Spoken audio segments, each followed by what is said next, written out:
Eu queria dizer que hoje eu vou fazer a apresentação porque a Lilian está no compromisso e vai se juntar a nós provavelmente às 11h30. Então, enfim, começar agradecendo muitíssimo a presença do João Miragaia, de ter topado o nosso convite para falar desse tema envolvendo o novo governo israelense. João, ele é historiador, educador, escritor.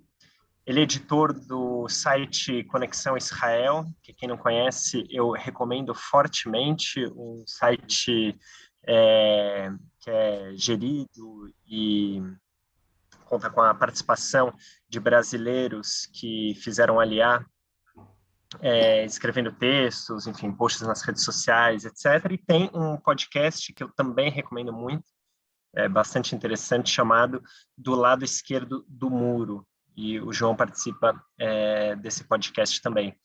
Antes de começar, perguntei para ele há quanto tempo ele morava em Israel, e ele me disse que desde 2009, ele chegou 3 ou 4 meses depois do Bibi Netanyahu ter sido eleito pela segunda vez, mas nesse último mandato mais longevo, primeiro-ministro de Israel.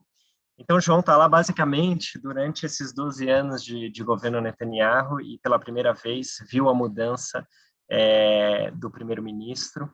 É um cara que acompanha bastante a política israelense, acompanha de perto, agora entrou de maneira mais ativa no Twitter. Quem está aí nessa rede, recomendo que siga. E vou passar a palavra para que ele também se apresente, complementando as informações que acho pertinente, além dessas que eu já passei. Agradecer vocês todos pela presença hoje nesse sábado de manhã. E já dizer que depois de uma fala inicial do João, a gente vai abrir para perguntas, para comentários que vocês podem fazer diretamente no microfone ou pelo chat. Então, convido todo mundo que tiver questões de já ir anotando e compartilhando. A Suzana vai fazer a organização delas para passar depois para o João em algumas rodadas pós-palestra inicial. Então, com isso, te passo a palavra, João, agradecendo mais uma vez aí você ter topado estar conosco hoje. Obrigado, Daniel. Obrigado, Suzana, pelo convite, Gabriel. É um prazer estar aqui. Sempre que vocês convidarem, eu vou fazer de tudo para estar presente. A gente poder falar sobre o que a gente vive aqui, sobre como a gente entende o que está acontecendo aqui, para mim é super importante para a comunidade judaica e para a comunidade não judaica do Brasil também. São poucos os órgãos que conseguem tratar de Israel com a complexidade que eu acho que deveriam tratar, né? A gente tenta botar o nosso grãozinho de areia, né, nessa maneira de entender as coisas, para que as pessoas entendam que Israel, como qualquer país do mundo, tem suas complexidades e não é simples. As compreensões sobre o que acontece aqui não são simples, né? Não é um país que você, consegue descrever também com facilidade, tem muitas nuances, muitas questões internas, e a gente precisa entender pelo menos parte delas para poder fazer uma análise do que está acontecendo, tanto no jogo político, quanto em questões que não são diretamente ligadas à política, mas que tudo, é ligado à política, pelo menos indiretamente, né? Eu quero começar essa conversa com vocês. Eu vi que, a recomendação é que vocês anotem perguntas para fazer depois, mas eu quero dizer que se eu colocar se eu usar algum termo ou fizer alguma colocação que não ficar clara durante a apresentação, principalmente de maneira repetida, eu não tenho nenhum problema que vocês me parem e perguntem, pera, o que você quis dizer com isso? Porque eu acho que é importante também para o andamento das coisas. Então, por mim, não tem problema abrir o microfone se for para tirar uma dúvida dessas, não me atrapalha o raciocínio, e eu acho importante, às vezes, a dúvida de um é a dúvida de todos. Mas, eu vou compartilhar com vocês agora, e alguém depois me confirma se vocês conseguem ver, uma apresentaçãozinha pequena que eu preparei. Dá para ver? Dá sim. Sim, beleza. Ok. Para que a gente possa... Para que eu possa explicar um pouco, pelo menos a minha maneira de analisar as coisas, com base em algumas tabelas e, às vezes algumas fotos também ajudam, mas principalmente alguns números eu quero mostrar para vocês. Tá? quando a gente tenta examinar o que está acontecendo em Israel, o que é esse novo governo israelense, o que está acontecendo hoje de maneira geral, a gente precisa voltar pelo menos até 2019. Tá? Até um pouco antes, mas pelo menos até 2019. Na verdade, eu acho que eu voltaria essa casa até 2015, que houve eleições, né? A gente teve as eleições para a 19ª Knesset, né? Knesset é o parlamento israelense, e em 2015, né? Enfim, o Netanyahu ele enfrentou um bloco formado pela centro-esquerda, chamado União Sionista, Mahanet Zioni. Ele era, enfim, favorito para as eleições e teve uma junção do Partido Trabalhista com o Partido Atnoa, que era comandado pela Tzipi Livni, uma ex-integrante do Likud, que foi andando um pouquinho para a esquerda com o passar do tempo e passou a ser, enfim, passou a compartilhar as visões de mundo da esquerda israelense, sobretudo no que tem a ver com conflito, e eles se juntaram para derrotar o Netanyahu nas eleições. Eles não conseguiram naquelas eleições. Mas ali a gente viu pela primeira vez um fenômeno que a gente vê se repetir algumas vezes a partir dali, na verdade, que foi a aproximação do Netanyahu com forças da extrema-direita, o que não o torna uma pessoa de extrema-direita, mas que fez com que ele considerasse incluir a extrema-direita dentro do seu bloco de apoiadores de maneira explícita, né? E também, eu me refiro ao que Israel entende como extrema-direita, o que o resto do mundo entende pode ser um pouco diferente. E também uma associação quase que foi se tornando cada vez mais natural e, enfim, inquebrantável, né, entre o Likud, que é o partido do Netanyahu, e os grupos ultra-ortodoxos. Até 2015, os partidos ultra-ortodoxos eles podiam participar e participavam de governos tanto da direita quanto da esquerda. O partido que tivesse mais cadeiras nas eleições, em geral, recebia a indicação dos partidos ultra-ortodoxos para formar o governo. Okay? E a partir de 2015, algumas pessoas mais atentas entenderam, já perceberam, que pelo menos um dos dois partidos ultra-ortodoxos, já tem dois partidos importantes ultra-ortodoxos, o Shas, que é o lado sefaradi, e o judaísmo da Torá, o Yadut da Torá, que é a corrente Ashkenazi, né? O Shas, nesse momento, eles declararam antes das eleições preferência pelo Netanyahu. Isso hoje pode parecer natural, pode parecer razoável, pode parecer uma coisa óbvia, mas em 2015 não era. Inclusive, esse mesmo líder do Shas, em 2015, então em 95, ele convenceu, 20 anos antes, ele convenceu o líder espiritual do movimento, Rabbi Ovadia Yosef, a votar a favor dos acordos de Oslo quando eles faziam parte do governo Rabin. O mesmo líder, o Aryeh Deri, né? Passou um tempo, ele foi preso por suborno nesse meio do caminho, ele saiu da cadeia, voltou a liderar o partido, né? E de repente ele estava mais associado ao outro lado. Isso, enfim, ninguém entendeu naquele momento essa declaração dele como uma declaração de que agora a gente está na direita. Porque naquele momento, talvez ele achasse que o Netanyahu era favorito, talvez ele quisesse estar querendo agradar uma base do seu eleitorado, enfim. Mas algumas coisas estavam acontecendo ali que só com um olhar do futuro, né, a gente podia entender exatamente o que estava acontecendo. Então vamos tentar entender. Em Israel, os partidos, quando eles concorrem às eleições, os blocos de partidos, né, eles se dividem basicamente em quatro questões ideológicas, né, que separam um bloco de outro. A primeira é o que a gente chama de pombas e falcões. E pombas são os partidos que admitem a paz com os palestinos ou com os outros países em troca de territórios. Ou seja, eu te dou territórios e você me dá paz. Pombas, obviamente, em alusão à ave, né, que simboliza a paz, a pomba da paz. Os falcões, enquanto as pombas, né, eles são adeptos da teoria do territórios por paz, os falcões eles são adeptos da teoria do paz por paz. Né? Não, vocês dão paz para a gente e a gente dá paz para vocês. Territórios a gente não aceita negociar. Né? Então, é o uso da força, é o controle, é a administração do conflito em vez da solução do conflito. Né? Os falcões não acreditam que o conflito ele possa ser solucionado com troca de territórios, na grande maioria dos casos, embora você possa ser falcão em relação aos palestinos e pomba em relação ao que era o que Israel tinha com o Egito no passado. Enfim, existem também doses, né, de quanto você é pomba e quanto você é falcão. Né? O Rabin, por exemplo, era considerado um falcão entre as pombas. Né? E o Netanyahu ele é considerado uma pomba entre os falcões, por exemplo. Eles estão de lados opostos, mas eles são moderados, forças moderadas, vamos dizer assim, nesses dois lados. E isso explica muito do que é esquerda e direita em Israel, né? Na verdade, esse é o principal significado quando em Israel alguém se refere, diz que se diz de esquerda ou de direita, né? Em geral, a pessoa está se referindo ao processo de paz. Mas, obviamente, que você tem, né, os social-democratas, enfim, a gente já teve mais forças socialistas em Israel, hoje em dia o socialismo quase desapareceu do campo político e ideológico em Israel, mas ou você é mais social-democrata, que é a favor da intervenção do Estado na economia em prol da divisão das riquezas do Estado e de uma igualdade social, e os mais liberais, que são a favor do livre mercado e que a sociedade que o mercado autorregula a riqueza. Isso também existe em Israel, como existe no mundo inteiro, mas em todo mundo democrático ocidental, né? Essa dicotomia. Em Israel também existe, e não necessariamente os partidos que são pombas, eles também são social-democratas, né? Tem partidos que são pombas e são liberais, tem partidos que são falcões e que podem ser um pouco mais social-democratas nesse aspecto.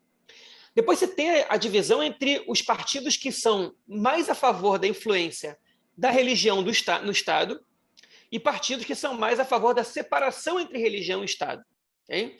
E isso vai desde os partidos que preveem uma Medinat Halachá, que é o Estado da Halachá, da lei judaica, que a lei de Israel seja o máximo possível mais associado ao que é a lei judaica, a lei religiosa judaica, enfim, que em geral são grupos ortodoxos e ultra-ortodoxos, e partidos que são a favor da separação entre religião e Estado o máximo possível, okay? O que não tem necessariamente a ver com que Israel seja um Estado judaico. Esse já é o quarto ponto, né? Que é o que separa os nacionalistas dos democratas, né? Nesse aspecto. Obviamente que também tem meio termo nisso, hein? Mas que tem a ver com quem acha que o Estado tem que ser mais democrático que judaico, ou quem acha que o Estado tem que ser mais judaico que democrático, okay? Que não tem necessariamente a ver com religião. Por exemplo, tem gente que acha que o Estado tem que ser democrático, mas que Israel deveria proibir que existe que um cidadão de origem árabe seja primeiro-ministro. Isso não tem absolutamente nenhuma relação com a religião, né?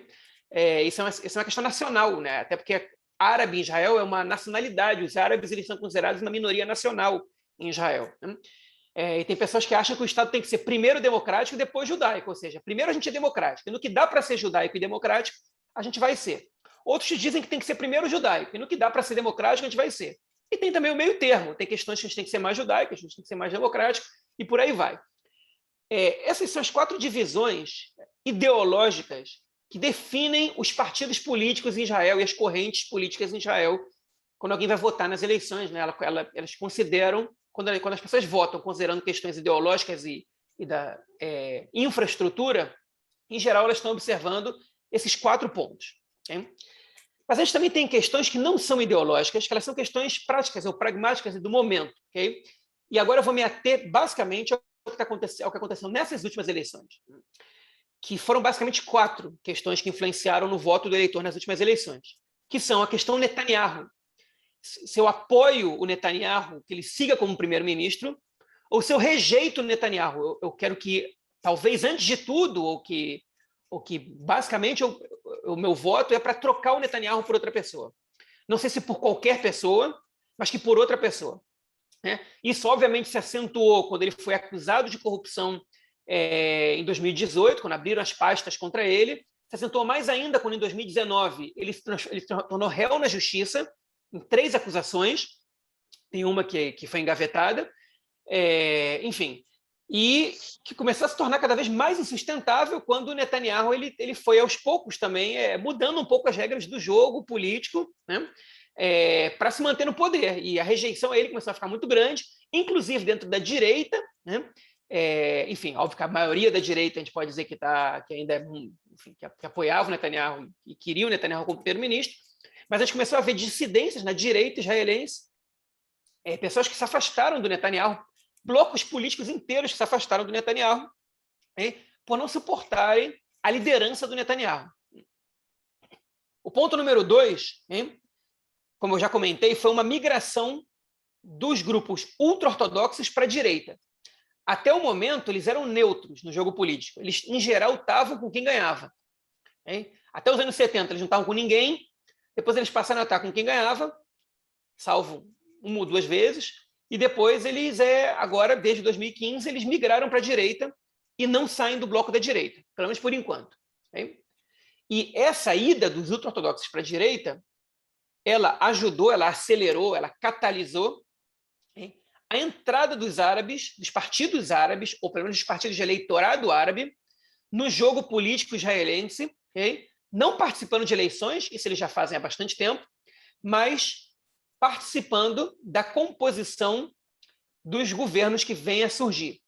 Okay? Ou votando a favor do governo de fora, ou, de fato, participando do governo, como a gente está vendo pela primeira vez na história, agora em 2021, com o partido RAM, que é um partido árabe-islâmico, é o único partido dos 4 partidos árabes que estão hoje representados na Knesset, é o único partido religioso, os outros partidos são laicos, né?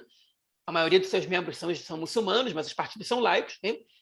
Mas os partidos árabes, eles passaram a fazer parte do jogo político, okay? E isso também tem a ver com a migração dos ultra-ortodoxos para a direita. A gente vai entender isso melhor depois. E, por último, que não é menos importante, mas a gente tem que colocar, isso influencia o mundo inteiro, em Israel não é diferente, as crises provocadas pela pandemia, né, do coronavírus, a Covid-19, como vocês quiserem chamar, no país, que impactaram a saúde pública, que impactaram a economia do país, hein? E que também, enfim, causaram, em grau bastante acentuado, conflitos sociais dentro da sociedade israelense, né? Enfim, que a gente viu aqui, que jogou grupos, enfim, vamos chamar assim, de socioculturais contra outros grupos, né? Houve uma grande insatisfação por parte do público secular com a população ultra-ortodoxa, a qual essa que era julgada de alguma maneira como que não respeitava as regras impostas pelo Estado para que houvesse controle ao corona, né? Isso influenciou bastante as eleições. Enfim, isso também ajudou a aproximar mais ainda a população ultra-ortodoxa da direita. Vamos entender isso um pouco mais para frente. Okay? Mas a crise econômica também, a gestão sobre a economia, ela foi reprovada pela maioria da população. O último governo foi reprovado em relação a gestão em relação à política de saúde pública. Teve momentos de alta e momentos de baixa. Ela enfim, ela teve altos e baixos, foi cíclica.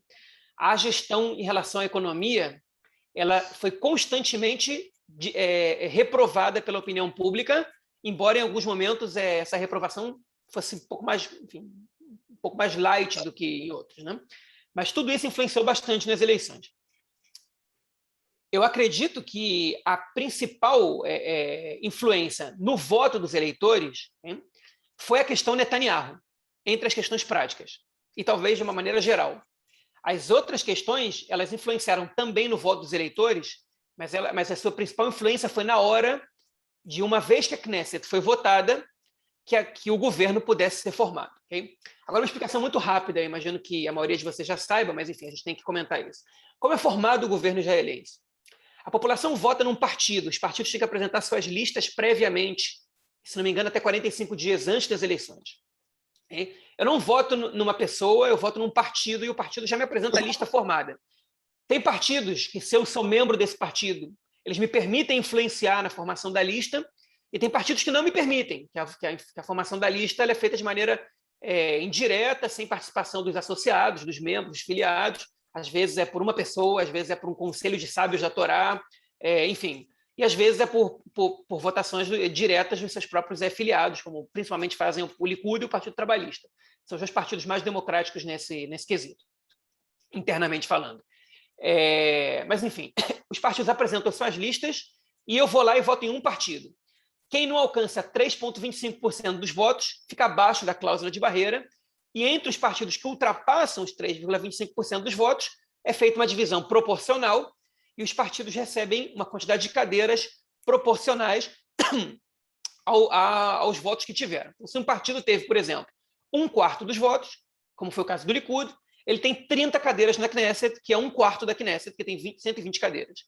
Após essa votação e a Knesset ser formada, cada partido se reúne com o presidente do país, presidente da nação, e eles indicam ao presidente quem eles acham que deve formar o governo. Okay? E eles podem não indicar ninguém também. E, em geral, quem tem mais recomendações forma o governo. Né? Enfim, o Netanyahu teve a chance de formar o governo, não conseguiu, isso passou para o Yair Lapid, ele formou o governo e a gente vai chegar lá. Enfim, basicamente foi isso que aconteceu. Bom, agora vamos voltar para 2019. Tá? Eu quero que a gente entenda um pouco como é que era a situação. Essa é uma imagem que saiu no canal 12 de televisão, o principal canal de notícias israelenses, depois das eleições de 2019, da primeira eleição de 2019, né? A gente teve 3 eleições seguidas, porque ninguém conseguiu formar o governo entre 2019 e 2020. Né? E no momento que as eleições terminaram, assim eles mostraram que foi a formação dos blocos.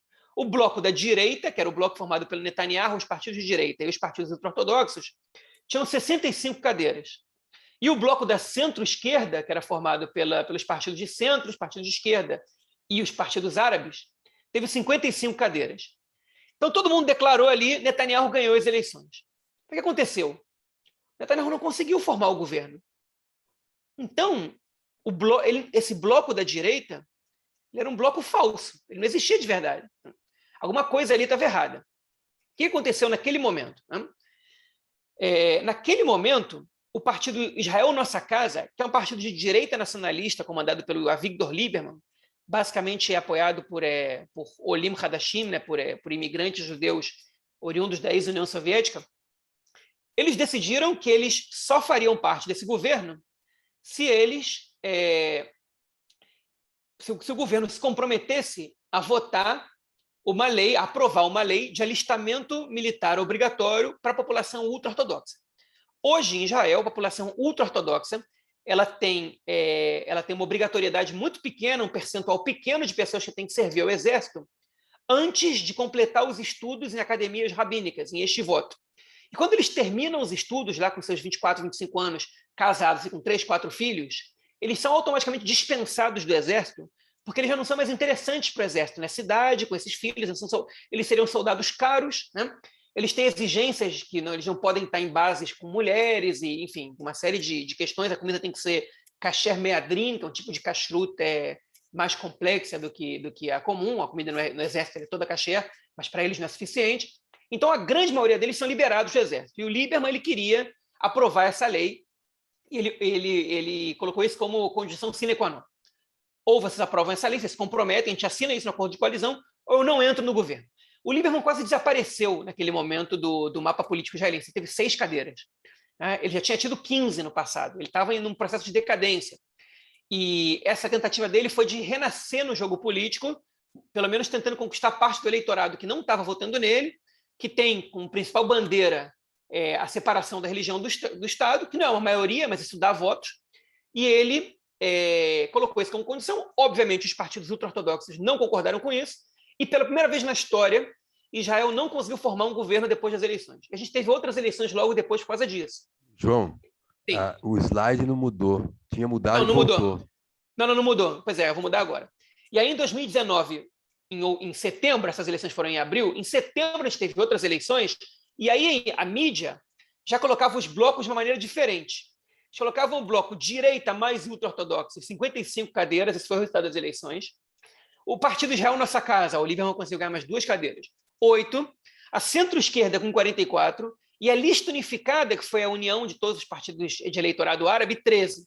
Eles entenderam naquele momento que você não podia colocar 2 blocos, porque esses 2 blocos eles não eram consistentes. O Lieberman ele não era do bloco da direita, mas ele também não era do outro bloco, porque se ele fosse do outro bloco, ele teria formado o governo com o outro bloco.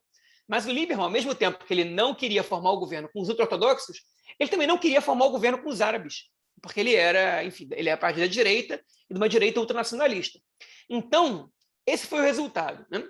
E aí, enfim, o Lieberman aceitava até formar o governo com a esquerda, e a esquerda também aceitou formar o governo com o Lieberman, mas ele não aceitou com a lista unificada. E aí, depois dessas eleições, também não se conseguiu formar o governo.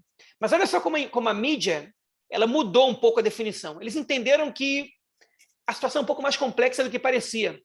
Não vai ser fácil formar o governo. E aí a gente foi para terceiras eleições, ou seja, não foi suficiente que a gente, pela primeira vez na história, não tenha conseguido formar um governo depois das eleições, como a gente não conseguiu 2 vezes. E aí a gente foi outra vez. Teve parte da imprensa que mostrou diferente. Também mostrou direita, centro-esquerda e Israel Nossa Casa. Ou seja, um partido que seria o neutro. Né? Centro-esquerda, eles juntaram os árabes, né, com os partidos de centro e de esquerda. Okay? Por que isso aconteceu? Isso é muito importante dizer, as pessoas hoje em Israel estão esquecendo disso, mas essa é uma coisa importante de dizer. Naquele momento, o líder da lista unificada, que é o líder do Partido Comunista Israelense, né, do Partido Hadash, Ayman Odeh, ele fez uma declaração dizendo que eles admitem a possibilidade de votar a favor de um governo de centro-esquerda, e, por que não, num futuro, talvez não muito longe, fazer parte desse governo. Isso é inédito na história do país. É tão inédito quanto essa adesão automática da ultra-ortodoxia à direita israelense. É inédito e é mais surpreendente ainda. Foi um discurso histórico que ficou esquecido em 2021, e a gente vai entender por quê. Mas, enfim, se mostrava a situação ou assim, ou assim. Depois do antes, isso aqui era antes do discurso. Depois do discurso, opa, pode ser diferente. E a situação foi tão diferente que dos 13 deputados da lista unificada, 10 indicaram Benny Gantz, que é o líder do Partido Azul e Branco, para formar o governo. Isso não quer dizer que eles iam entrar nesse governo. Isso quer dizer que eles indicavam o Benny Gantz, eles podiam aprovar. Né? Enfim, forma o governo quem consegue, primeiro, uma maioria de votos na votação sobre o governo.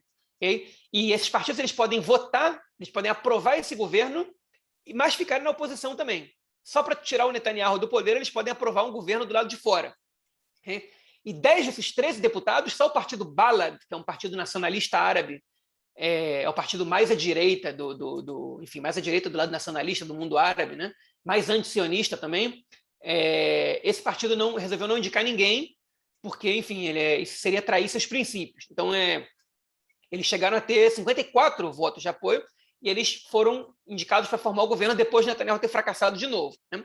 Mas eles não conseguiram formar o governo, porque outra vez eles não conseguiram convencer o Lieberman a aceitar o apoio dos partidos da lista unificada. A gente foi para outras eleições. Né? E nessas outras eleições, esse foi o resultado. O Likud teve um crescimento, e aí o bloco ele foi explicado da mesma maneira: 50 direita mais ortodoxos, 7 Israel Nossa Casa, 40 centro-esquerda, 15 lista unificada. A lista unificada cresceu ainda mais, ou seja, a população árabe de alguma maneira demonstrou que de alguma maneira eles estão a favor dessa participação dos políticos árabes no possível governo a ser formado. Inclusive, judeus votaram na lista unificada também por causa de uma união entre os partidos de esquerda que não agradou a todo o eleitorado da esquerda. Mas as pessoas começaram a se cansar, em especial a oposição ao governo do Netanyahu, e o Netanyahu quase ganhou, mas ele ainda assim não ganhou, ele não conseguiu formar o governo. E, nesse momento, o Benny Gantz ele conseguiu convencer toda a lista unificada a indicá-lo a formar o governo, inclusive o Balad. Isso não quer dizer que o Balad fosse fazer parte do governo, nem a lista unificada, mas ele conseguiu convencer essas pessoas a indicá-lo a formar o governo. Ou seja, os ultra-ortodoxos, ele já não cogitava mais tirar os ultra-ortodoxos do bloco do Netanyahu. Já não dava mais, já era subentendido. Ele podia dizer para o Lieberman o seguinte: vai você para lá, eu pego os ultra-ortodoxos, que são 16 cadeiras, e com o apoio da lista unificada eu faço um governo mais forte, porque 47 é pior do que 56 ou 57, eu não sei mais quantas cadeiras exatamente tinham os partidos árabes, perdão, os partidos ultra-ortodoxos. Mas não, já não era mais separável ali, já era um bloco muito, muito, muito pegado, muito homogêneo, muito indissociável. E aí, né, quando a corona começou a apertar, vale lembrar que as eleições foram em março do ano passado, um pouquinho antes de eu voltar para Israel, né, quando eu estava de Shlichut no Brasil. Foram as únicas eleições que eu não votei desde que eu fiz aliá, porque eu estava fora do país. Nesse momento, o Benny Gantz ele rompeu com o seu próprio partido, causou um racha, e falou: a gente precisa fazer um governo de união, está tendo uma crise de saúde pública que vai influenciar a economia, e é muito irresponsável levar o país a 4ª eleições seguidas. Ele faz um acordo de governo paritético com o Netanyahu, no qual o Netanyahu seria primeiro-ministro por 1 ano e meio, e ele assumiria depois de 1 ano e meio. E, enfim, era um acordo muito estranho, com um número muito alto de ministros e vice-ministros, com muitas mudanças na legislação israelense, né, enfim, naquele momento, mas agora a gente não pode entrar nisso, porque, enfim, seria uma explicação muito complexa. Mas é um governo que não durou. Ele durou 9 meses, e aí o governo não durou porque o orçamento, o Netanyahu, enfim, o Ministério das Finanças estava na mão do Likud, ele não apresentou uma proposta de orçamento, hein? E no momento que eles não apresentaram, eles queriam adiar a proposta de orçamento para outro ano, só que o último orçamento aprovado em Israel é de 2018, no acordo de coalizão estava que esse orçamento precisava ter sido aprovado até metade do ano passado. Eles, em dezembro, decidiram que eles não iam apresentar o orçamento para ser aprovado, e pela primeira vez na história também o governo cai por não aprovar o orçamento, né? Na verdade, eles nem apresentaram. E aí a gente veio para as eleições de agora, de 2021. Okay? E aí, nessas eleições de agora, enfim, elas foram tratadas como as quartas eleições, porque esses 9 meses desse governo de união que aconteceram são considerados pelos analistas políticos como, enfim, como se fosse mais um governo transitório, porque ele não existiu de verdade, né? Foi só uma tentativa do Netanyahu para empurrar com a barriga as coisas até a crise da corona passar e ele conseguir se eleger de novo. Hein? Mas, enfim, a composição do bloco anti-Netanyahu ela começou a se solidificar cada vez mais, e o que aconteceu foi o que a gente viu: o Netanyahu ele saiu derrotado nessas eleições, apesar de ele ter ficado muito próximo de ganhar as eleições de novo. Tá? O que aconteceu? Esses são os partidos que disputaram as últimas eleições em Israel. Tá? São, enfim, vocês veem a setinha do meu mouse? Sim? Ok. Aqui está, os partidos árabes se dividiram, isso é uma coisa importante a gente falar. No meio desse governo, que foi um governo, enfim, catastrófico, que não conseguia acertar nada, entre si mesmo, tinha uma oposição interna, dentro do próprio governo tinha oposição. No meio desse governo, o Netanyahu ele fez parcerias com o Partido Uram, que fazia parte da Lista Unificada. A Lista Unificada era um conjunto de 4 partidos de eleitorado árabe que concorriam em conjunto, e o Netanyahu ele fez acordos com o Partido Uram, enfim, por trás dos panos, sem que a Lista Unificada ficasse sabendo, para que eles, enfim, fossem, para que propostas do Uram fossem aprovadas pelo governo e em benefício da população árabe, em especial do sul de Israel, dos beduínos, e deixava inclusive o seu líder, o Mansur Abbas, seu porta-voz do governo, apesar de eles não fazerem parte do governo, anunciando essas medidas que beneficiavam a população árabe. Isso causou uma crise muito grande entre o Mansur Abbas e o resto da Lista Unificada, e os partidos racharam, né? Enfim, os outros 3 partidos continuaram compondo a Lista Unificada, de total oposição ao governo do Netanyahu, mas sem se juntar à oposição ao Netanyahu, porque, enfim, eles ainda têm muita dificuldade de se associar a partidos sionistas, e o Uram, que é um partido árabe pragmático. Ok, vocês me dão o que a gente quer, a gente pode votar a favor de vocês, e quem sabe, por que não, formar o governo. O Meretz e o Partido Trabalhista, que tinham concorrido juntos, né, 2 partidos de esquerda, decidiram concorrer por separado. Outros partidos de centro-esquerda entraram na disputa e abriram mão da disputa antes das eleições, quando viram que não iam passar a cláusula de barreira. O Azul e Branco e o Yesh Atid, que já tinham rompido quando o Benny Gantz entrou no governo, também concorreram por separado. O Judaísmo da Torá e o Shas, os partidos ortodoxos, também concorreram. Okay? O bloco sionista religioso também se dividiu em 2. O Yamina, do Naftali Bennett, que é hoje o primeiro-ministro, ele se diz um partido religioso e laico ao mesmo tempo. Eles afastaram os elementos mais radicais do seu grupo, porque o Bennett tinha a intenção de ganhar as eleições. Nas primeiras pesquisas, ele aparecia como o principal concorrente ao Netanyahu, com a pessoa com mais potencial de votos, principalmente porque ele conseguiu fazer uma oposição muito, muito consistente e muito boa em relação à política do governo com respeito à corona. E os grupos mais radicais, mais ultranacionalistas, enfim, até próximos do fascismo, eles formaram outra lista com a ajudinha do Likud, do Netanyahu, né, que conseguiu juntar um partido carranista, né, um partido realmente fascista, religioso, vamos dizer assim, com os blocos dissidentes do Yamina, para que os 2 partidos juntos conseguissem passar a cláusula de barreira. O Tikva Hadashah, a Nova Esperança, é um bloco que saiu do Likud, né, uma dissidência do Likud, que dizia que o Netanyahu estava atuando de maneira antidemocrática e que a única coisa que interessava a ele era se manter no poder para poder, de alguma maneira, conseguir imunidade na justiça e se livrar da prisão. E o Israel Nossa Casa, que é um partido de direita, mas que a oposição ao Netanyahu é tão grande que eles estão muito mais próximos da esquerda atualmente, ou da centro-esquerda, do que da própria direita, e eles já não boicotam mais a possibilidade de fazer governo com partidos árabes, né? Isso já caiu por terra. Enfim, eles já abriram mão dessa demanda. Esses foram os partidos que conseguiram assentos nas eleições de 2021. Nunca na história da Knesset tantos partidos assim tinham conseguido assentos na Knesset. Vocês podem fazer as contas aí, okay? Já falando de 13 partidos, e a cláusula de barreira, que antes já foi de 1% e 2%, hoje com 3,25%, ela aumentou de 7 partidos representados na Knesset para 13. Ou seja, é uma Knesset muito fragmentada, okay? Enfim, que faz com que seja muito difícil você formar um governo, né? Porque você tem muitos partidos com muitos interesses, partidos com, vocês podem ver aí, com um número de cadeiras muito parecido. Você tem o Likud destoando com 30 cadeiras, depois você tem o Yesh Atid com 17 cadeiras, e depois você tem de 9, okay, a 6 cadeiras, vocês têm 10 partidos. Uma diferença muito pequena de 9 a 6 cadeiras.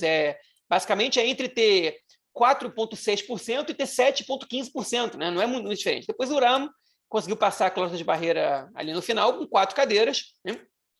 E aí eu botei do lado quem é de direita, quem é de centro, quem é ultra-ortodoxo, né?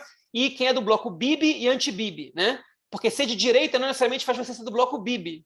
Bibi Netanyahu, né, no caso. Por exemplo, você tem aqui o partido partido Yamina, é neutro, e é de direita ortodoxa. Você tem aqui o partido Israel Nossa Casa, que é do bloco anti-Bibi, é de direita, né? Enfim, você tem o partido árabe, o Uram, que é neutro, não é anti-Bibi, né? Ou seja, eles cogitavam fazer governo com o Bibi. E essas eleições acabaram assim, e os blocos eles foram definidos pela mídia, e se mostrou uma maneira acertada, dessa maneira. O bloco anti-Bibi tinha 57 cadeiras. O bloco pró-Netanyahu, né, tinha 52 cadeiras. E aí você tinha 2 partidos, que são o Yamina e o Uram, que eles podiam compor com os 2 blocos. Okay? Agora, se o Yamina e o Uram entram juntos no bloco Netanyahu, que foi o que o Netanyahu tentou fazer, ele tinha ali 63 cadeiras, ele formava o governo. Mas o Netanyahu ele criou uma cobra, okay, que picou ele. Ele colocou dentro da Knesset um partido de ultradireita, quase fascista, que é o sionismo religioso. Okay? O nome sionismo religioso é um nome abrangente, não se confundam, o nome não significa exatamente o que é o partido. O partido é a ala ultra-radical do sionismo religioso. Okay? E eles não aceitaram fazer um governo com o Uram. Eles diziam que eram apoiadores de terrorismo, que eram... Os ultra-ortodoxos, tem rabinos que disseram que é preferível fazer um governo com o Uram que com a esquerda. Mas o sionismo religioso não aceitou. E o bloco anti-Netanyahu aceitava fazer governo com eles, com exceção da lista unificada, ou seja, a lista unificada não ia nunca aprovar um governo Netanyahu, mas isso quer dizer que eles aprovariam um governo anti-Netanyahu. E aí, obviamente, que o principal líder desse bloco era o Yair Lapid. Enfim, esse é o presidente, Rivlin no meio, Lapid de um lado e Netanyahu do outro. Netanyahu teve mais recomendações para formar o governo, porque a lista unificada não indicou o Lapid, nem o Nova Esperança.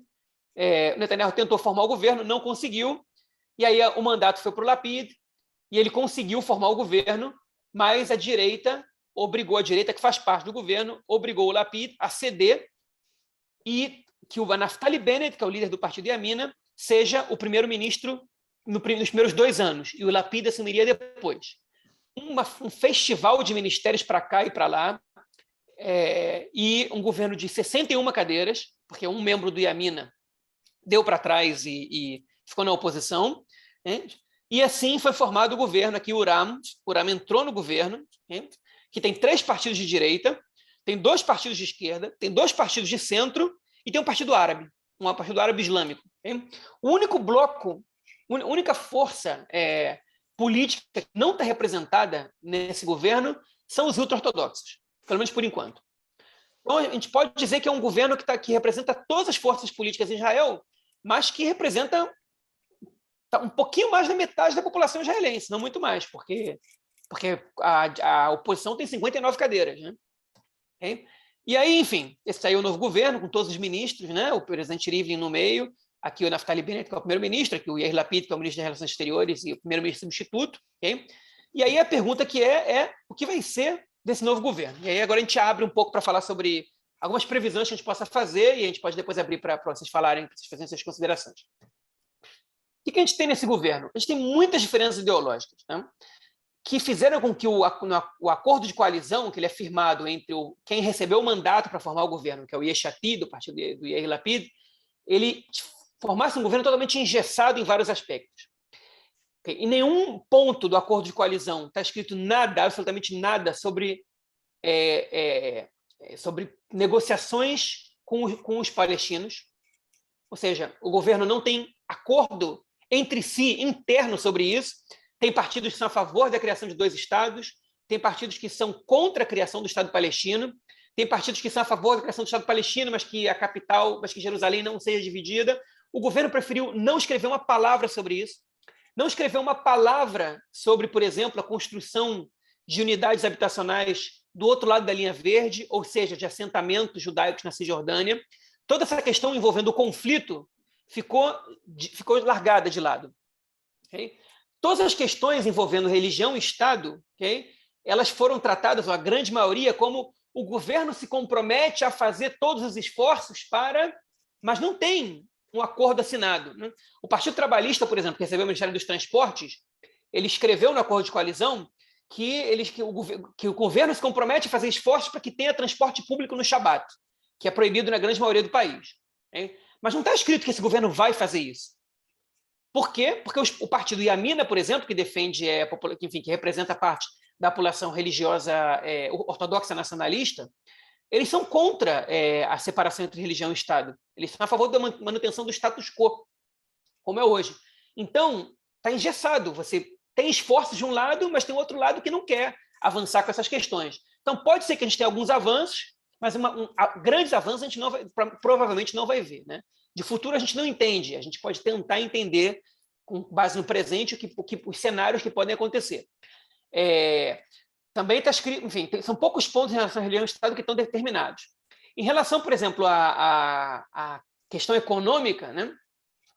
Se Israel vai continuar uma política mais neoliberal de incentivo ao livre mercado, de não acabar com os monopólios e de não aumenta o salário mínimo, também está engessado. Tem partidos que estão cobrando isso, tem partidos que não. Okay? E ficou decidido também por intenções. Né? O governo ele foi baseado basicamente por intenções. Todo acordo de coalizão, 90% do acordo de coalizão é um acordo que define quem pega cada cargo e quais são as intenções, mas ele não afirma quase nada.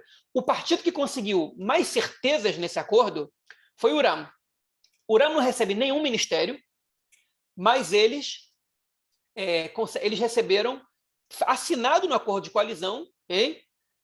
O comprometimento do governo com o repasse de mais de 50 bilhões de shekel até 2024 para o desenvolvimento das comunidades árabes, em especial beduínas do sul de Israel, que é onde está a principal base de eleitorado do Uram, né, que é um partido muito setorial. E esse não é o único ganho, eles também receberam outras promessas, na verdade não promessas, comprometimentos assinados de repasse de verba para combate à violência na cidade árabe israelense e tudo mais. Ou seja, o Uram foi o único partido que realmente todo o acordo de coalizão é concreto. Né? Eles venderam muito caro a entrada deles nesse governo. Enfim, isso é o que significa, já entrei nesse ponto. Agora, se vai ser um governo que vai ter uma dificuldade muito grande na disciplina de coalizão. Okay? Vou dar um exemplo para vocês, já quase terminando minha fala. Agora, a ministra do Interior, Ayelet Shaked, do partido Yamina, ela lançou uma lei, né? Todo ano essa lei tem que ser aprovada, porque Israel não tem uma determinação constitucional sobre as questões imigratórias. Como Israel está com conflito com os palestinos, essa questão tem que ser votada todo ano. A Suprema Corte obriga.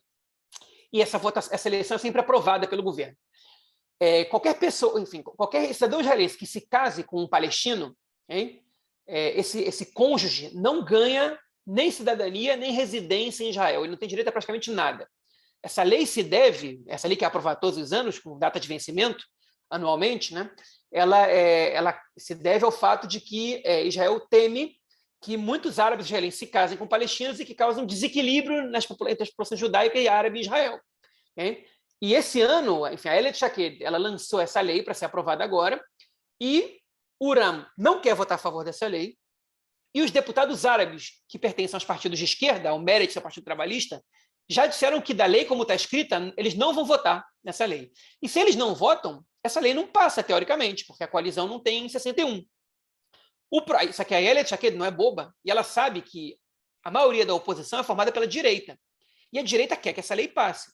Então ela está jogando a direita para apoiar o governo. Se a direita vota contra essa lei, ela vai dizer o seguinte, vocês estão mais preocupados com vocês mesmos do que com o Estado, porque vocês estão abrindo mão dos ideais de vocês para se beneficiarem pessoalmente, né? Mas, enfim, então, ela, no caso, politicamente ganha, mas a coalizão pode perder. Se essa lei não for aprovada, pode ser que tenham demissões, pode ser que tenha um partido que, de repente, saia da coalizão e o governo pode cair semana que vem com menos de um mês, né? Então, é um grande desafio manter essa disciplina na coalizão governista. Uma coisa que a gente vai ver daqui a pouco. Okay? E a oposição, ela de alguma maneira, ela é homogênea. Ela está fechada com o Netanyahu, pelo menos 53 dos deputados da coalizão, da oposição, eles estão fechados com o Netanyahu. Só 6 deputados da lista unificada que eles votam de acordo com as suas convicções. Eles não estão fechados com o Netanyahu, que é o líder da oposição. Automaticamente, o líder do partido mais votado da oposição, ele se torna o líder da oposição, né? Então, a oposição é homogênea. E o Netanyahu é um líder de oposição muito feroz. Okay? Ele conseguiu derrubar 2 governos, né? Ele fez uma oposição muito feroz ao Rabin, que acabou assassinado em 95, e algumas pessoas culpam o Netanyahu até hoje por ter incitado a violência contra o Rabin. E ele derrubou o governo Olmert também, usando de métodos comuns e um pouco antiquados também, jogando, enfim, com manifestações violentas e agressivas, e conseguiu derrubar o governo Olmert também em 2009. Ele é muito bom líder de oposição, né? Ele é, enfim, bom, ele é muito eficiente, se é bom moralmente ou não, cada um decide, mas, sem dúvida, vai ser um fator muito, muito importante. Mas, por outro lado, o fator Netanyahu, ele também é um fator que ajuda o governo. Porque enquanto ele estiver lá, e o objetivo desse governo principal era trocar o Netanyahu, era tirar ele dali, o Netanyahu conseguiu fazer com que a direita formasse um governo com a esquerda e com os árabes, só para trocar ele do poder. Enquanto ele estiver ali, esse governo ele tem mais um incentivo a se manter forte, né? E o Likud, em algum momento, vai repensar se eles vão querer o Netanyahu, que é um fator de tanta rejeição assim, liderando o seu partido ou não. Porque o Likud poderia estar controlando o Israel até hoje. Tem o Partido Nova Esperança, por exemplo, diz o seguinte: se o Netanyahu sair fora e outra pessoa assumir o partido, a gente entra no governo de direita. A gente só não quer o Netanyahu, porque a gente acha que ele está fazendo mal ao país, né? Por outro lado, o Likud é um partido com muita disciplina. Enfim, o Likud, ao longo de toda a sua história, teve só 4 líderes. Em 70 anos. 4 líderes. 4 líderes o Partido Trabalhista teve em 7 anos. Enfim, o Partido Trabalhista troca de líder a cada 2 anos. O tempo inteiro troca. E o Likud, parte do sucesso do partido também se explica por essa consistência do partido, né? E ele ainda conta com o apoio do partido, mas pode ser que em algum momento ele perca esse apoio. Enfim, e esse é um fator importante também. E outro fator importante que a gente tem que comentar, é que o governo, todo mundo que faz parte desse governo, apesar das grandes diferenças que eles têm ideológicas, tem muito interesse que esse governo dê certo. Porque se esse governo fracassa rápido, a grande maioria dos partidos que está ali perde muita moral. Tanto os partidos de esquerda, que há muito tempo não compõem um governo, que de repente vão ter feito esforços de entrar em governos com a direita para que dê errado, né? Ou seja, não conseguiram fazer o governo dar certo. E tanto para o Naftali Bennett, que traiu parte do seu eleitorado para entrar nesse governo. Enfim, eu não sei se ele consegue passar a cláusula de barreira se esse governo cai hoje. Então, o Uram, ele precisa apresentar um resultado para a população árabe. Se ele não apresenta um resultado, enfim, ele vai sair mal também desse governo, porque agora há pouco tempo Israel voltou a bombardear Gaza por causa de balões que o Hamas soltou contra os campos no Otefaz, na região do cinturão de Gaza. Então, é difícil para o Uram estar fazendo parte de um governo que bombardeia Gaza, né? Então, eles estão trazendo resultados a essa população. Ainda que eles estão assinados no acordo de coalizão, mas eles ainda não vieram à tona. Eles não foram. O governo só tem menos de um mês, né? Tem parte dessas ações que tem alguns anos para serem efetuadas, né? Então, todo mundo ali quer que esse governo dê certo. E esse é um fator de união desse governo, de coalizão, da coalizão, né, no caso, que faz com que todo mundo tenha vontade de que ele dê certo. Então, as pessoas estão se respeitando, estão debatendo num ambiente favorável, né? Porque as pessoas querem que ele dê certo realmente. E a gente tem que ver se essa boa vontade ela vai ser mais forte, ela vai ter mais peso do que as diferenças ideológicas. Enfim, outros temas a gente tem que ver, que as questões dos palestinos, né? Principalmente em relação ao Hamas. O que acontece se hoje o Hamas soltar um foguete contra Israel? Se Israel bombardear o Hamas de volta, o Uram vai sair do governo? O governo vai cair? O que vai acontecer? O Iran vai participar de um governo que bombardeia Gaza? Né? A gente não sabe. E o Iran, se ele sai da coalizão, o governo cai. Né? O que acontece em relação à corona? Esse governo que foi tão crítico ao Netanyahu, a política do Netanyahu em relação à corona. O que vai acontecer agora que já está voltando a ter novos surtos? Né? Será que eles vão conseguir agir bem? Será que, enfim, eles também estão lidando com a principal propaganda do Netanyahu em relação à corona? É que ele conseguiu trazer as vacinas para Israel. Né? E realmente foi um sucesso essa política da vacinação. Então, o que acontece se agora tiver um surto que o governo não consegue controlar bem? Em relação ao Irã, o governo vai destoar do Netanyahu? A princípio, não. Né? O Bennett está trabalhando para que o acordo, por exemplo, das grandes potências com o Irã não seja assinado. Okay? Mas o que acontece se o Irã avançar em relação à bomba atômica? O que acontece se esse acordo for assinado de novo? Né? O governo se enfraquece perante a população, o governo se fortalece. E a crise econômica, que ficou aí da corona, que é um grande pepino para o governo ter que descascar, porque, enfim, o governo, o Estado não tem orçamento há 3 anos e tem um déficit de mais de 100 bilhões de shekel do ano passado, porque, enfim, muito seguro-desemprego foi aplicado, o Estado teve que entrar com muito dinheiro para que a população não entrasse na pobreza, e são desafios que esse governo vai ter. Então, o que eu acho que vai acontecer? Eu não sei o futuro. Eu acho, particularmente, que o fator que mais pode influenciar na queda desse governo seria um novo conflito com o Hamas e com a Jihad Islâmica na faixa de Gaza. Okay? Outras questões, eu acho que elas não são suficientemente grandes para derrubar o governo. Eles não caem. Outras questões que a gente conhece hoje, o que vai acontecer amanhã, a gente não sabe. Okay? Outras questões que a gente possa prever nessa apresentação. Agora, ele é um governo tão engessado que é difícil a gente ver ele fazer qualquer mudança em Israel. Okay? Porque ele é um governo que representa todo mundo. Né? A gente sabe que existem conflitos que são antagônicos. Você não pode representar os árabes e a direita, que é contra a criação do Estado palestino, e achar que esse governo vai fazer alguma mudança. No mínimo, a situação vai continuar como ela está. Né? Ou vai melhorar um pouquinho para um lado, ou piorar um pouquinho para o outro. Né? Um governo que é formado por ultraliberais e por social-democratas, né? Ele não pode ter... ele vai ter que fazer uma política que vai ser um meio termo entre os dois. Né? Então, não vai ter grandes transformações no ambiente socioeconômico israelense. Também em relação à religião e Estado, não vai ter grandes alterações. A gente já falou sobre isso. Em relação ao Estado democrático e nacionalista, nesse aspecto, eu acho que esse governo ele vai ser um pouco melhor que o anterior, né? Porque o governo anterior ele não tinha praticamente nenhuma força atuando em relação à manutenção do caráter democrático no Estado, pelo menos contra as tentativas de intervenção do governo, principalmente contra o poder judiciário. E dessa vez a gente tem membros no governo que não aceitariam uma intervenção no judiciário como Netanyahu tentou fazer e fez efetivamente, pelo menos em 2015 e 2019. Né? Então, nesse aspecto, eu acho que a gente vai ter alguma melhora.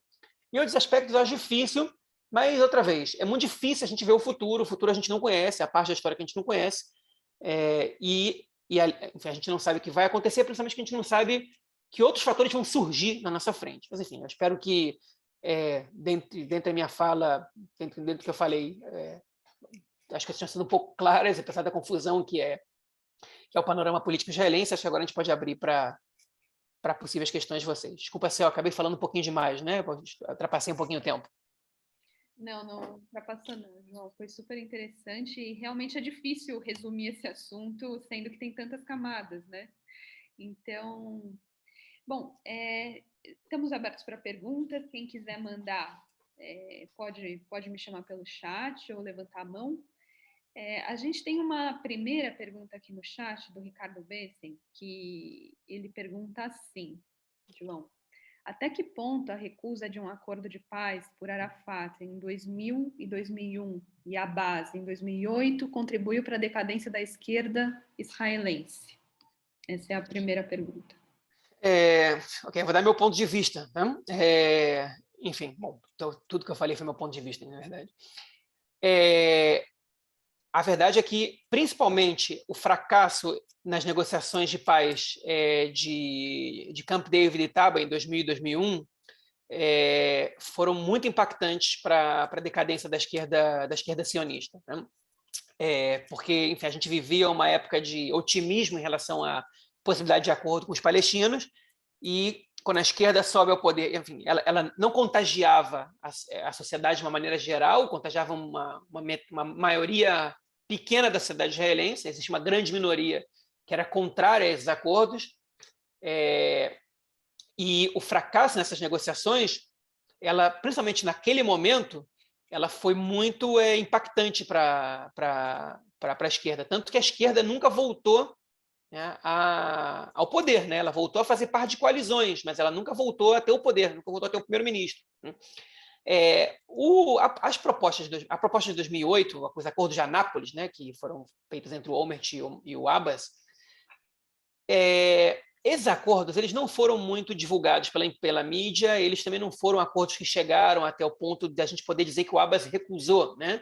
Ele não concordou com aqueles termos, mas ele também não se negou a seguir negociando. O problema é que o governo do Olmert ele caiu um pouco depois. Aquilo ali eu não vejo como um grande fator para enfraquecer a esquerda israelense, não. Embora ele sirva como ferramenta retórica da direita até hoje. Mas a gente vive até hoje um pouco das consequências dos fracassos de negociações de Camp David II e Oslo, e Taba de 2000 e 2001. Né? Agora, as pesquisas mostram que uma maioria simples da sociedade israelense ainda prefere a criação de 2 estados do que qualquer outra solução. Hein? Se você vai perguntar se você faz outras perguntas, a gente vê que não é nem um pouco fácil para a própria população israelense concordar em relação a qual seria essa proposta, mas a intenção ainda está. Agora, a esquerda ela não mostrou liderança, principalmente, para conseguir fazer esse acordo. E essa crise da esquerda ela é uma crise que também vem de liderança. Né? O Ehud Barak não conseguiu representar essa esquerda de uma maneira eficiente e nunca houve nenhum outro representante que conseguisse encarnar a confiança que o Barak teve naquele momento e que o Rabin teve antes. Falou, obrigado. O Daniel, agora, quer fazer uma pergunta. Na verdade, 2. Primeira coisa, lá no começo da apresentação, você mencionou o fato de que o Ram teria, na verdade, os partidos árabes, mas o Ram em especial, considerado a possibilidade de até integrar um governo israelense, quebrando aí um tabu histórico, em função do próprio alinhamento dos ultra-ortodoxos com a direita, se entendi direito, né? Você pincelou lá para depois... Esse ponto eu não expliquei, é verdade, falta explicar. Vou só fechar aqui e aí talvez você leva numa toada única. Porque a pergunta que eu ia só fazer em função disso é que o Mansur Abbas ele tinha dado indícios que fecharia um acordo, inclusive com o próprio Bibi. O Bibi estava contando, né, com esse apoio, o que colocaria o Ram ao lado dos ultra-ortodoxos. E é interessante notar que um partido islâmico, na pauta dos costumes, também tem um certo alinhamento ideológico com os partidos judaicos ultra-ortodoxos. Então, acho que valeria explorar um pouco esse ponto que, enfim, você levantou lá no começo. E a segunda, e aí também o meu conhecimento limitado na política israelense, né, no dia a dia ali da Knesset, não consegui entender uma questão. No caso de uma votação como essa, que você exemplificou aí, a do casamento, mesmo que dentro de partidos da coalizão existam esses parlamentares árabes ou de esquerda que não estariam dispostos a votar favoravelmente essa lei, os promotores da lei, a Ayelet Shaked, ou enfim, os partidos da coalizão não poderiam, então, buscar o apoio dos partidos na oposição, e os partidos na oposição não estariam dispostos, numa lei como essa, a votar favoravelmente? Ou seja, o próprio Likud, o Shas, o Judaísmo da Torá Unida, enfim, e aí se formando uma maioria capaz de aprová-la? Enfim, só essas 2 questões. Ok, tá, vamos começar então pela primeira questão. Enfim, o que empurrou, na verdade, os partidos árabes a ideia de formar um governo, tá, ou pelo menos de participar da formação do governo de alguma maneira, realmente foi essa associação imediata dos ultra-ortodoxos com com a direita. O que aconteceu? A centro-esquerda, ela percebeu que ela precisa, uma vez que elas perderam os ultra-ortodoxos, que eles não fazem mais parte desse campo político, eles precisam encontrar um outro setor na população israelense que vai ajudá-los a voltar ao poder. Hein? E eles encontraram no Ayman Odeh, que é o líder do Hadash, o líder da Lista Unificada, um parceiro real. Aquele discurso que ele fez foi a mostra de uma mudança de inclinação deles, né? A gente está disposto, a gente vê uma parceria judaico-árabe como futuro para esse país, né? Então, na verdade, o Ayman Odeh, ele abriu a porta para o Mansur Abbas ele poder fazer isso de forma prática, né? Só que o Ayman Odeh, ele pertence a um partido de esquerda, é o único partido árabe que ele se define como partido de esquerda, né?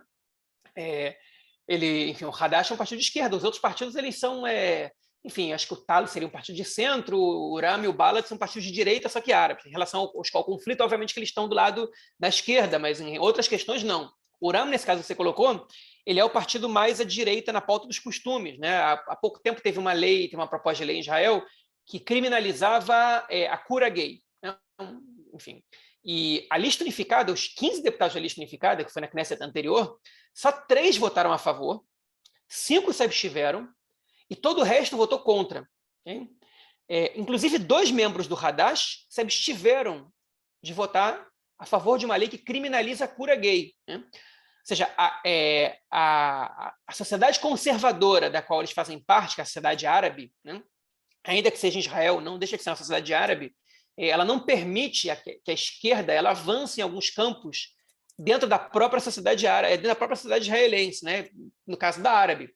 E isso baixou muito, caiu muito a popularidade do Ayman Odeh, né? Porque ele votou a favor dessa criminalização e depois ele entendeu que existem alguns tabus ali que a sociedade árabe não está preparada ainda para romper. E esse fracasso eleitoral da Lista Unificada caiu de 15 cadeiras para 6, né? Ou de 12, ou de 11 para 6, né? Porque o Ram era parte daquelas 15, eram 4 daquelas 15, explica bastante também, essa questão explica bastante esse fracasso. Agora, o que aconteceu com o Ram? A associação do Ram com a possível associação do Ram com o Likud tem a ver com o Ram, né? Adotar uma postura pragmática em relação à política israelense. O que eles entenderam? A gente não vai ser governo aqui, não que a gente não vai ser governo, a gente não vai direcionar a política pública principal, o mainstream da sociedade israelense. A gente tem uma capacidade de influenciar em questões setoriais, e o Ram é um partido setorial. O movimento islâmico ele era dividido em dois movimentos, a seção norte e a seção sul. A seção norte ela era tão anti-sionista, ela tinha um discurso tão pró-palestino que eles se associaram a alguns grupos terroristas e eles foram colocados na ilegalidade. Eles não podem concorrer às eleições. O líder da seção norte do movimento islâmico ele foi preso, inclusive, recentemente.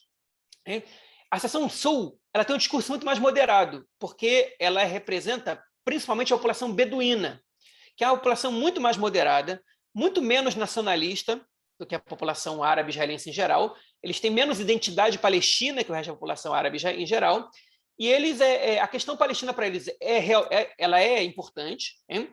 A questão islâmica ela também é importante, mas eles entenderam que, enfim, o pragmatismo vai trazer para eles mais benefícios do que perdas.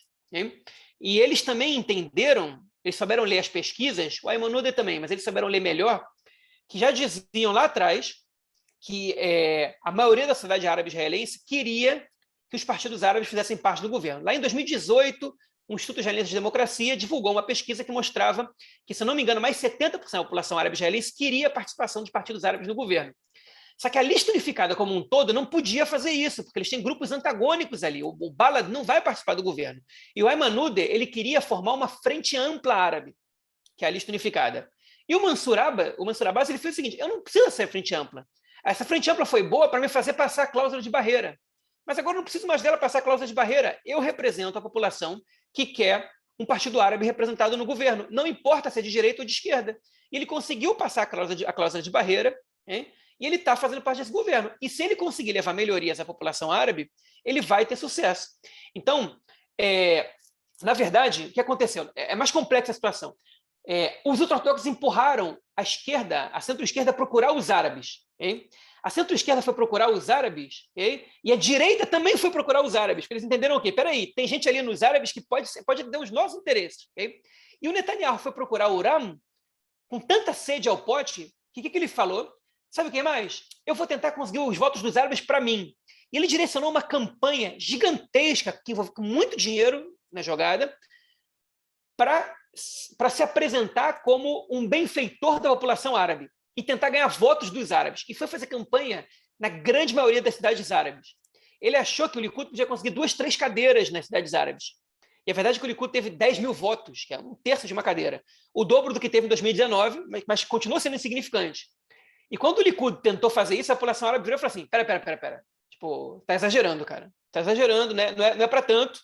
Né? A gente não vai votar em você, mas a gente vai dar força para o Mansur Abbas tirar de você o que ele conseguir. E o Mansur Abbas, ele negociou com o Netanyahu, só que o Netanyahu, ele jogou, okay? Ele tentou um pouco jogar pelas costas do Mansur Abbas e ele também jogou a favor de um grupo que não ia aceitar um governo apoiado pelo Mansur Abbas. Então, ele criou uma cobra que mordeu ele mesmo. E aí ele empurrou os árabes de novo para a esquerda, para a centro-esquerda. E aí o Mansur Abbas fechou com um governo enfim, esse governo de mudança, como eles se chamam, né? Daria para chamar de governo de união, então, 61 cadeiras. E a outra questão, em relação a essa lei. A Ayelet Shaked, tá?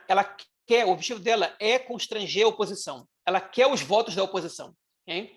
E se ela não consegue os votos da oposição, ela derruba um pouco a oposição moralmente. Ela está com a moral muito baixa em relação à direita, ela está formando um governo com a esquerda, com os árabes, e ela precisa recuperar um pouco a posição dela de direitista. Então, se ela consegue aprovar essa lei, ela ganha. E se ela não aprova essa lei, ela mostra que ela é mais direitista que o Likud. Okay? Agora, o Shas e o judaísmo da Torá já disseram, a gente não vai votar a favor dessa lei, porque derrubar o governo é mais importante do que essa lei passar. Eles disseram isso abertamente, não é nas entrelinhas. E o Likud está discutindo isso. Eles ainda não decidiram. O Netanyahu está tentando convencer a bancada a votar contra a lei. O sionismo religioso preparou uma outra proposta, dizendo, a gente não vai votar nessa lei porque a gente propôs uma nova. Eu quero ver vocês votarem na nossa. Só que na Knesset, o que acontece é que quando dois projetos são apresentados para o mesmo tema, eles tentam conversar, unir os dois, e se não, por consenso, é o projeto com mais votos internos para ser aprovado, dentro de umas comissões especiais da Knesset. E essa tentativa do sionismo religioso é só mostrar que, se a gente votar contra, okay, é porque a gente tinha uma melhor e que vocês não quiseram. Que não sei se vai dar certo para eles, no final das contas. Mas eles estão tentando conseguir os votos da oposição. Se eles não conseguem os votos da oposição, na pior das hipóteses, a Ayelet Shaked vai dizer o seguinte, foi por culpa do Likud. Mas o preço que ela pode pagar por isso é o governo cair. Okay? Agora, eu não acho que o governo vai cair por causa dessa lei. Okay? Eu não acho que nenhum ministro vai ser demitido por votar contra essa proposta.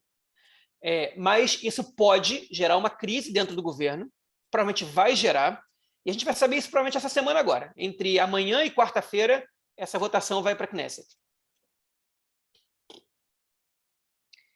Próxima pergunta é do Samuel.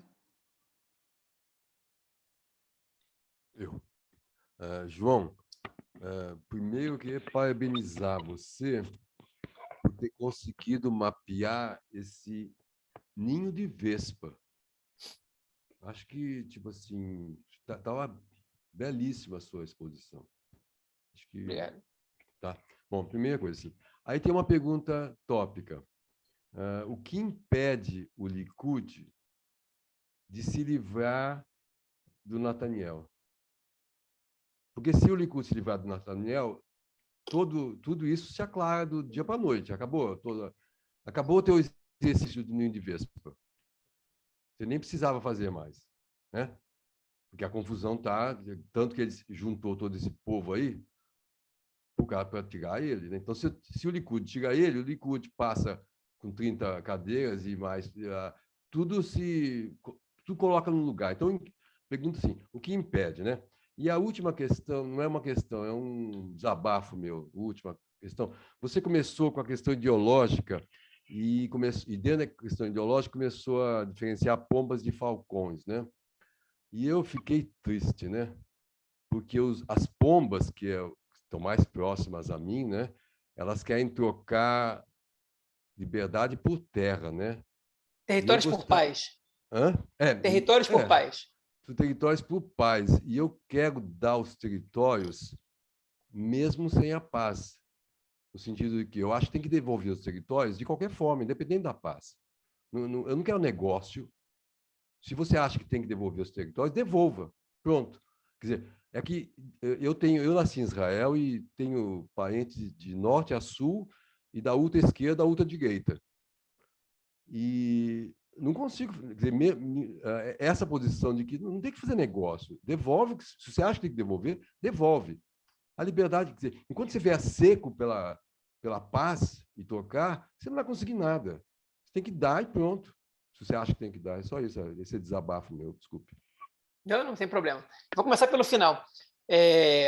Enfim, existem grupos em Israel que têm essa perspectiva ideológica, vamos dizer assim, né? Favorável à criação do Estado palestino. Ideológica, que eu faço um contraponto entre a ideológica e a pragmática. A pragmática é que você quer trocar os territórios por paz. A ideológica é que você quer, enfim, dar os territórios para eles porque você acredita que o povo palestino tem o direito de se auto-emancipar nacionalmente na sua terra e construir seu Estado nacional igual o povo judeu fez. E eu acredito que a maioria das pessoas que acreditam, que enfim, das pombas, elas de alguma maneira elas também concordam com essa concepção. Mas quando a gente fala em conflito, em perspectivas políticas de solução do conflito, a gente apresenta dessa maneira, né?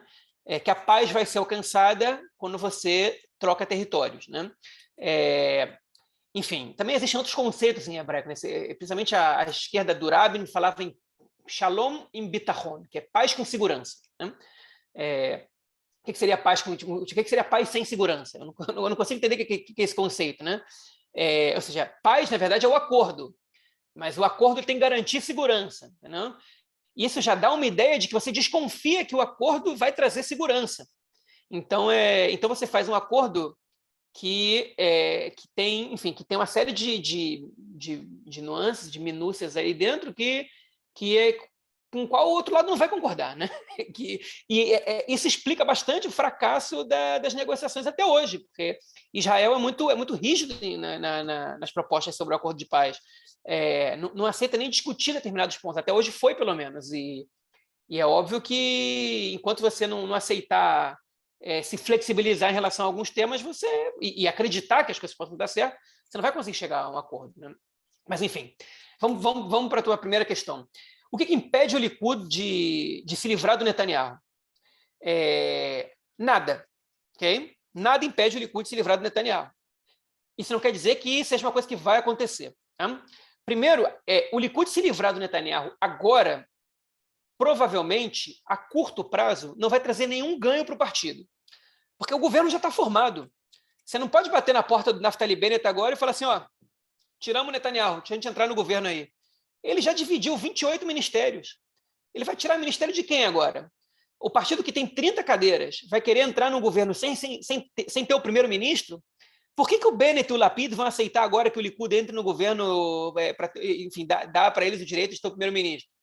Espera aí, agora está tarde demais, né? Agora não adianta. Então, essa é uma questão para ser resolvida a médio prazo. E é exatamente por isso que o diretório central do Likud está trabalhando para que as primárias do partido internas, porque já tem gente que se manifestou querendo concorrer com o Netanyahu, não sejam por agora. O Netanyahu quer urgente, okay? Porque ele quer pegar os outros desprevenidos, ele quer que ninguém cresça, que ninguém consiga fazer uma campanha interna. O Likud tem, se não me engano, quase 100 mil filiados no país. As internas do Likud contam com mais de 50 mil eleitores, né?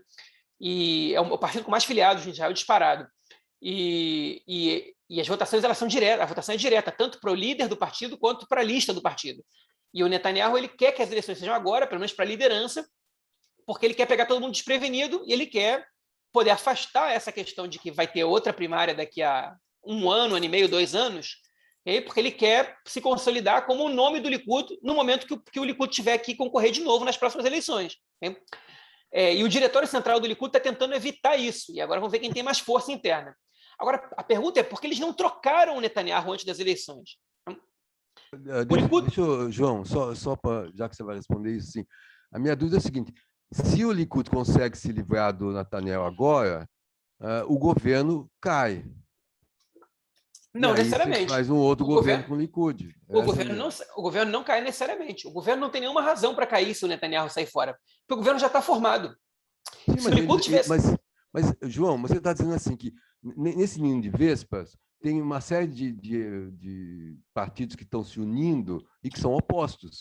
Então, se o Likud não tiver mais o Netanyahu na jogada, vai implodir o governo atual. Não, mas política não se resolve dessa maneira. Né? Eles têm um governo formado, eles têm ministérios, eles têm acordos, né? Eu acho muito pouco provável que o Likud integre a coalizão atualmente. Eu vou dizer de novo, o Naftali Bennett ele não vai abrir mão de ser primeiro-ministro e ele não vai entrar num governo com o Likud, okay? Se o Netanyahu é afastado. Ele não vai entrar. Okay? E sem o partido dele, o Likud, esse governo não teria maioria. Eles precisam do partido Yamina. Então, o governo não necessariamente cai. Eu acho muito difícil. Agora, o timing passou. O momento era antes. Quando o governo não estava conseguindo... Quando o Likud não estava conseguindo formar o governo, não estava conseguindo formar a coalizão, ali era o momento do Netanyahu chegar para o lado. E aí vamos entrar por que ele não chegou e por que não tiraram ele. A gente tem algumas razões para isso. A primeira é que o Estatuto do Likud diz que só o líder do partido pode ser primeiro-ministro caso o partido tenha a chance de ter o primeiro-ministro. Não pode ser outra pessoa. Okay? O líder pode renunciar.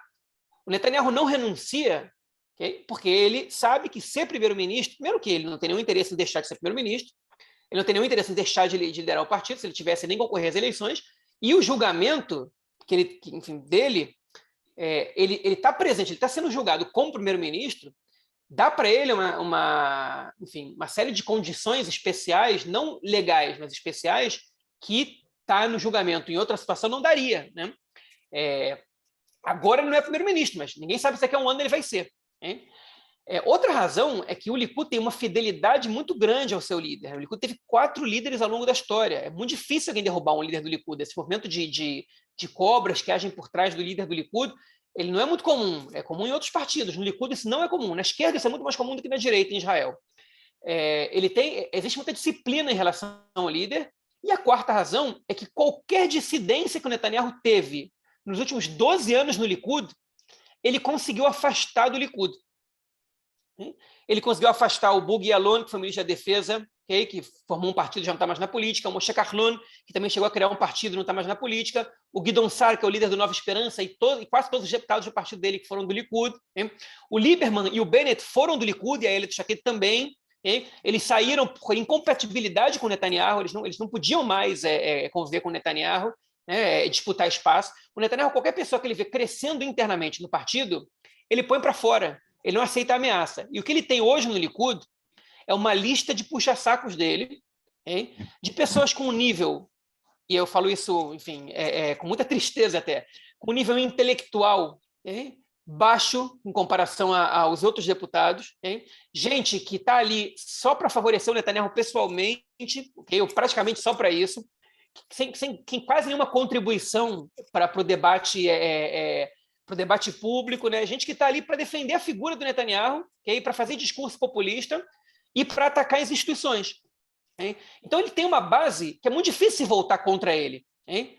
O negócio é que, mesmo essa base, depois de 2 anos, 3 anos, que eles já não são mais ministros, que eles já não são mais protagonistas, que eles estão brigando por lugar em comissões no parlamento, que antigamente eles recebiam de cara, no mínimo, presidência da comissão tal, ministério do não sei o que lá, vice-ministério do não sei o que lá. De repente, quando eles perceberem que depois de 2, 3 anos eles estão caindo no ostracismo, são convidados menos vezes para dar entrevista na televisão e no rádio, né? Ninguém sabe o que eles estão fazendo, vão ter que ficar brigando por propostas de lei aqui e ali, e o Netanyahu continua nos holofotes, porque o líder da oposição, bem ou mal, sempre está nos holofotes.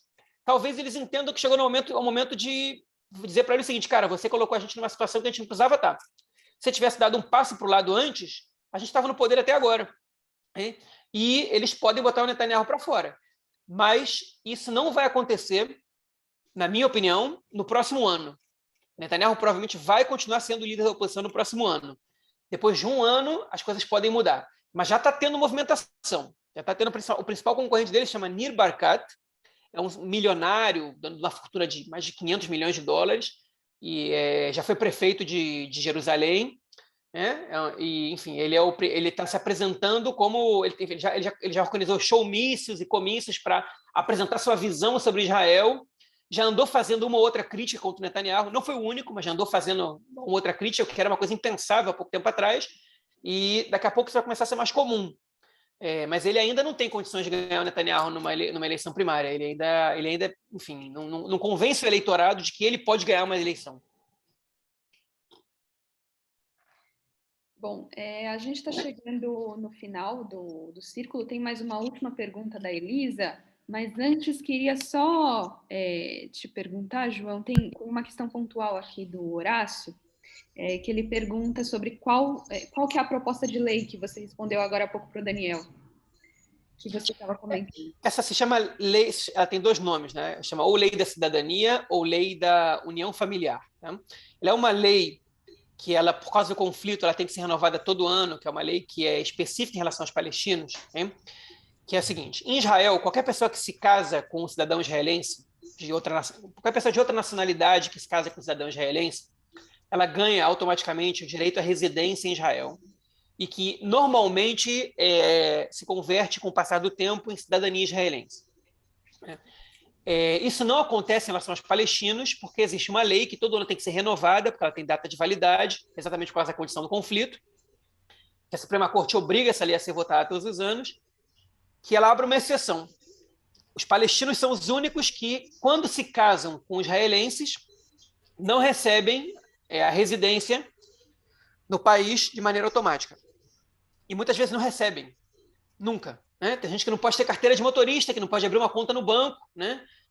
Que pode morar em Israel, mas que não pode fazer coisa nada, que não pode trabalhar. Né? Às vezes não consegue nem visto de trabalho. E isso acontece com alguns árabes israelenses que se casam com palestinos. Né? E essa lei, enfim, ela tem que ser apresentada uma proposta de lei.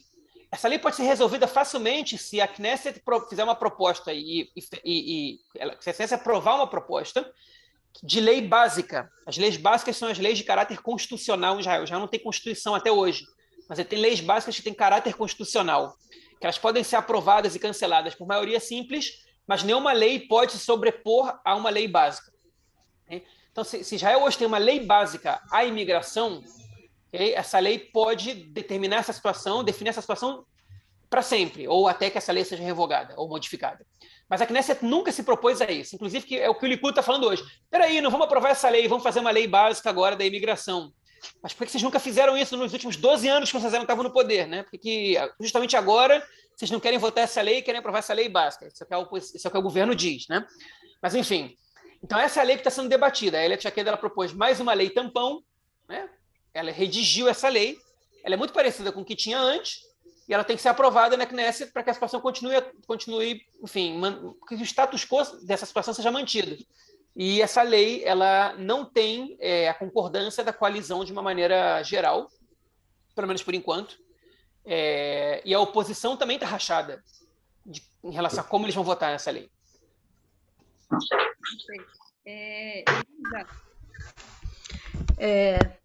A minha pergunta é meio elementar, na verdade. Quem vota?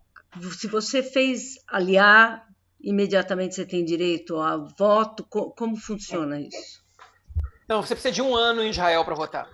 E tem que estar em Israel.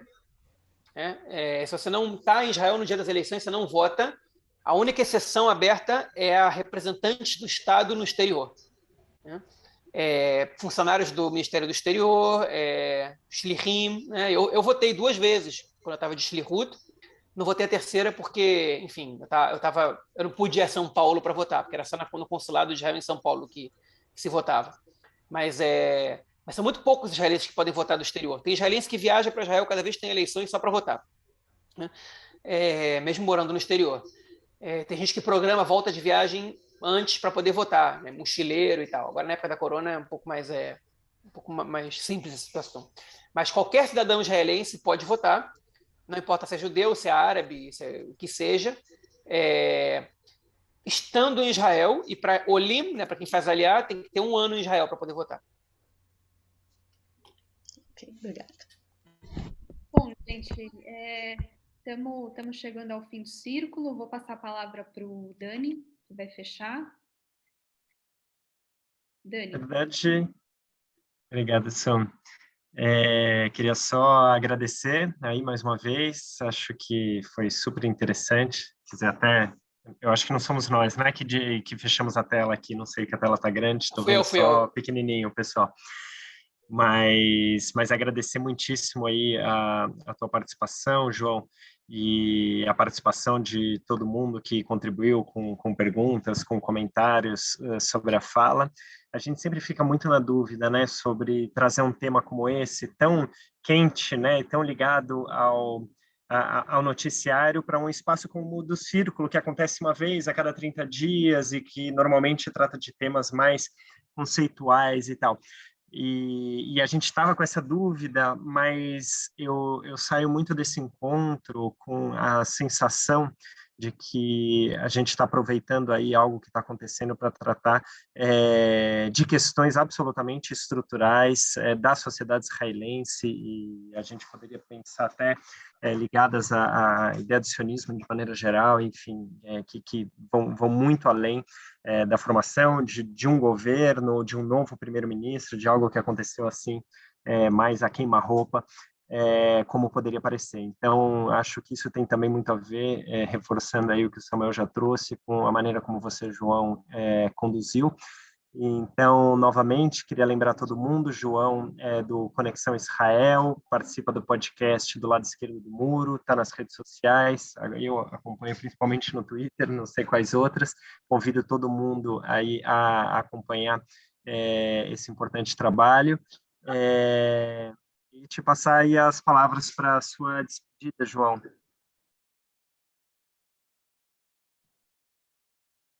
Obrigado, Daniel, pela publicidade.